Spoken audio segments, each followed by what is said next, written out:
Alrighty, good morning guys. Time to have a look at this bash plate while I'm waiting for tannic acid and stuff to dry on the tank. Let's have a look at this.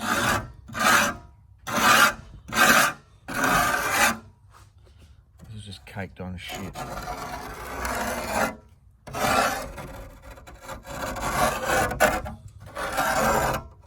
That's just rust waiting to happen. In these corners here.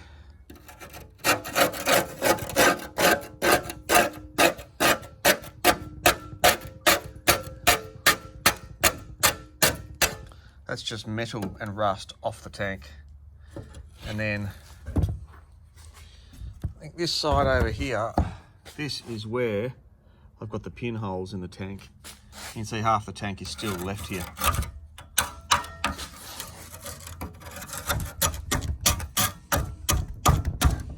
That's half the tank. So it wasn't leaking so much before I removed this bash plate. But removing this bash plate has obviously left half the tank stuck to it. That was inevitable, really. So we had a couple of issues with the tank to start with. Some rust areas, but no leaks. Take the bash plate off, and we got lots of little leaks. So we just got to hope that the red coat tank sealer fills in those gaps, and yeah, we'll see. Time will tell. I'm going to scrape this down, give it a blast with the wire brush grinder, and then I'll tannic acid it and paint it. See how we go.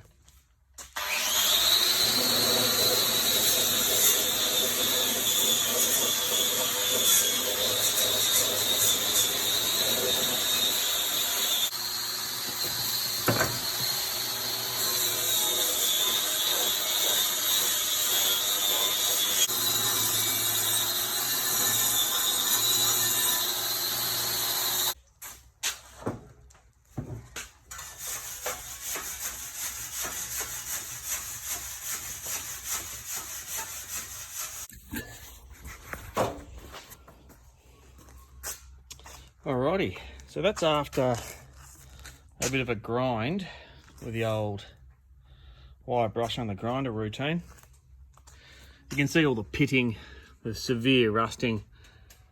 Well, I don't know if that's severe, but it's bloody rusting. Is it going to focus? There we go. So you couldn't try and fix one of these tanks without taking this bash plate off, because it's most likely going to be rusted on that inside. I've got some rust right inside this crevice here, but I've taken that apart as much as I'm prepared to. The next step is just to rebuild the bloody thing.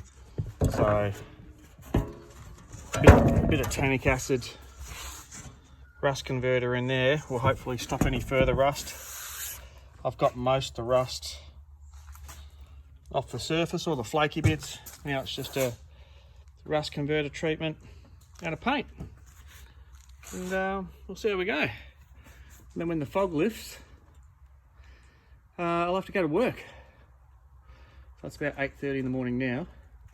So hopefully get to work at about 10 and try and pay for all this shit.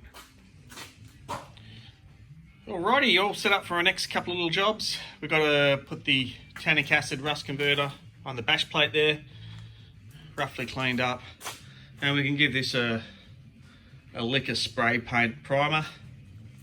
It says on the can, try to avoid applying the paint in temperatures less than 15 degrees or more than 30. So I fired up the old Fisher wood burner. It's a bloody ripper. So I've got that cranking, shut the doors. I don't have a thermometer in here, but I've got, I've got me digital one. Pretty close.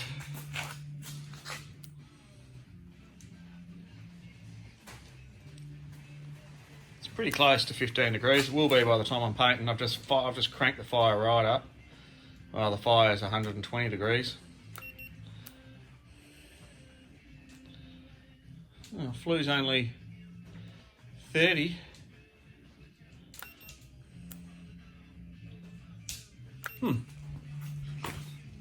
I digress. Alright, we'll whack a bit of tannic acid rust converter on the smash plate.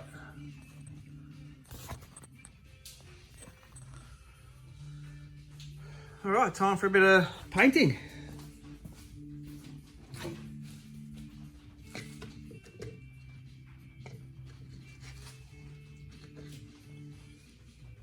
I probably don't need the big Michael stick.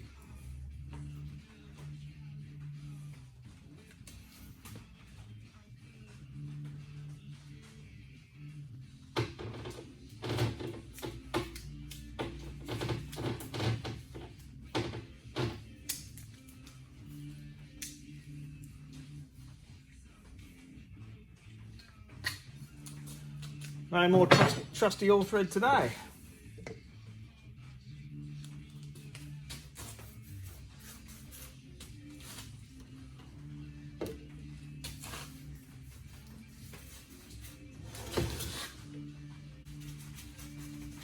Got to get it right into all the little cracks and crevices.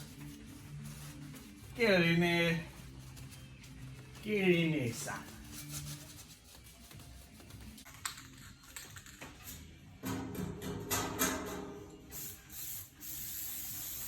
Time for a bit of primer. I've never done this before. Blake in the paint shop reckons this is the stuff to get. Time will tell.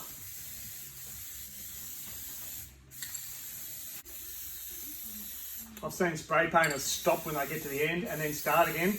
I don't know why, but I might do that too.